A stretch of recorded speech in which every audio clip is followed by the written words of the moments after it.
Poor Charlie's Almanack, abridged, edited by Peter D. Kaufman, foreword by Warren E. Buffett. The model for Poor Charlie's Almanack is, of course, Ben Franklin's Poor Richard's Almanack. Franklin, as many know, was a polymath, born in Boston and a leader of the American Revolution. He was a journalist, publisher, author, philanthropist, abolitionist, public servant, scientist, librarian, diplomat, and investor. The Munger approach to life, learning, and decision-making. Take a simple idea and take it seriously, Munger said. Despite being largely self-taught, Ben Franklin was spectacularly successful in such diverse fields as journalism, publishing, printing, philanthropy, public service, science, diplomacy, and inventing. Much of Franklin's success was due to the essential nature of the man, most especially his appetite for hard work, but also his insatiable curiosity and patient demeanor. Charlie lives in a different world from most investors. When it comes to investment analysis, his approach accepts the reality that investment problems are inherently complex, and in a manner more in keeping with the rigors of scientific inquiry than conventional investing. He attacks them with staggering degree of preparation and broad-based research.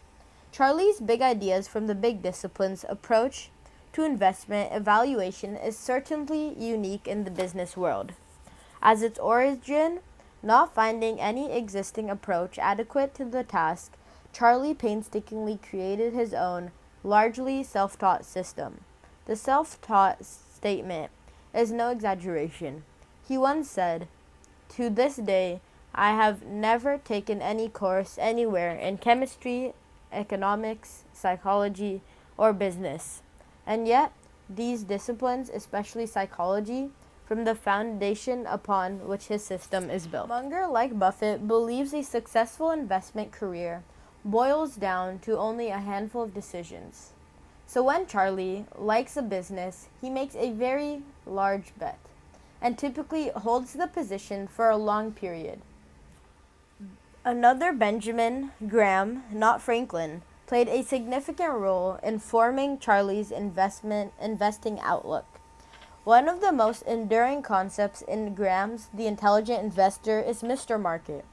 Usually, Mr. Market is a temperate and reasonable fellow, but some days he is gripped by irrational fear or greed.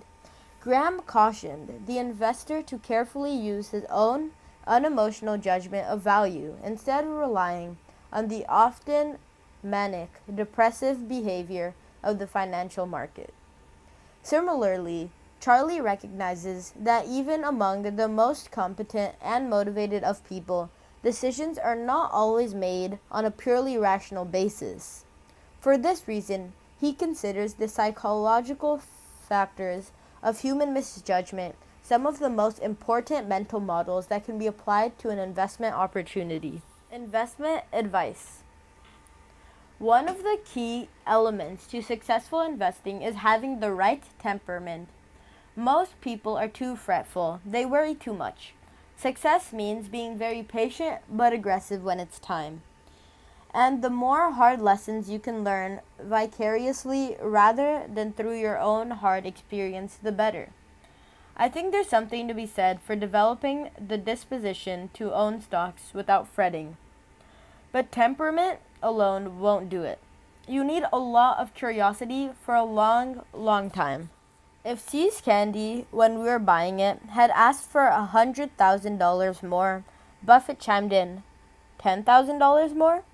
Warren and I would have walked. That's how dumb we were. Ira Marshall said, "You guys are crazy. There are some things you should pay up for, like quality business and people. You're underestimating quality." We listened to the criticism and changed our mind. This is a good lesson for anyone. The ability to take criticism constructively and learn from it. If you take the indirect lessons from learning from C's, you could say Berkshire was built on constructive criticism. How to be happy, get rich, and other advice. If all you succeed in doing in life is getting rich by buying little pieces of paper, It's a failed life. Life is more than being shrewd in wealth accumulation. A lot of success in life and business comes from knowing what you want to avoid. Early death, a bad marriage, etc. Beware of envy. The idea of caring that someone is making money faster than you are is one of the deadly sins. Envy is a really stupid sin because it's the only one you could never possibly have any fun at. There's a lot of pain and no fun. Why would you want to get on that trolley? How to get rich? We get these questions a lot from enterprising young. It's a very intelligent question. You look at some old guy who's rich and you ask, how can I become like you, but except faster? Spend each day trying to be a little wiser than you were when you woke up. Discharge your duties faithfully. Step by step you get ahead, but not necessarily in fast spurts. But you build discipline by preparing for fast spurts. Slug it out 1 inch at a time, day by day. At the end of the day, if you live long enough, most people get what they deserve. If you don't get elementary probability into your repertoire, you go through a long life like a one-legged man in a butt-kicking contest. If you don't get this elementary but mildly unnatural mathematics of elementary probability into your repertoire, then you go through a long life like a one-legged man in a butt-kicking contest. You're giving a huge advantage to everybody else.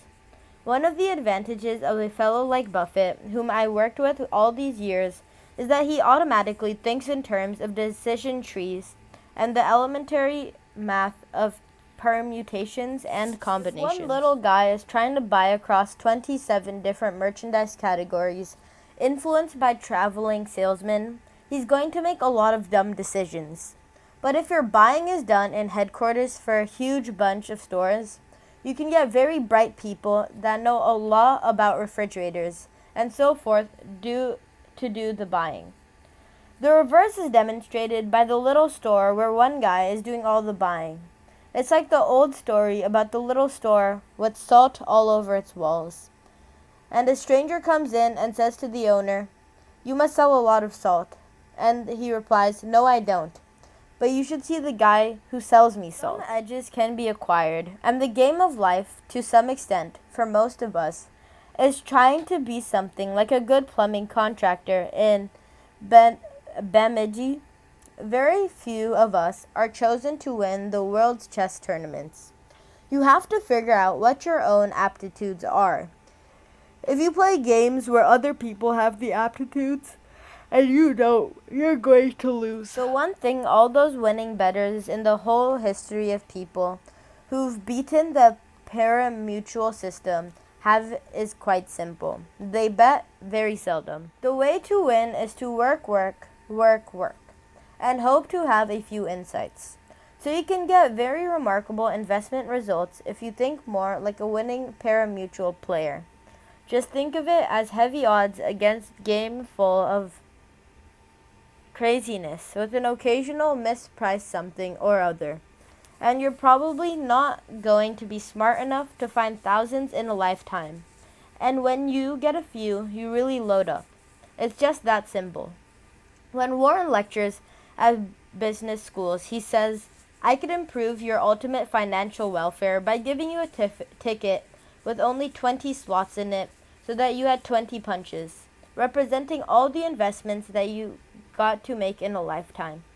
And once you punched through the card, you couldn't make any more investments at all."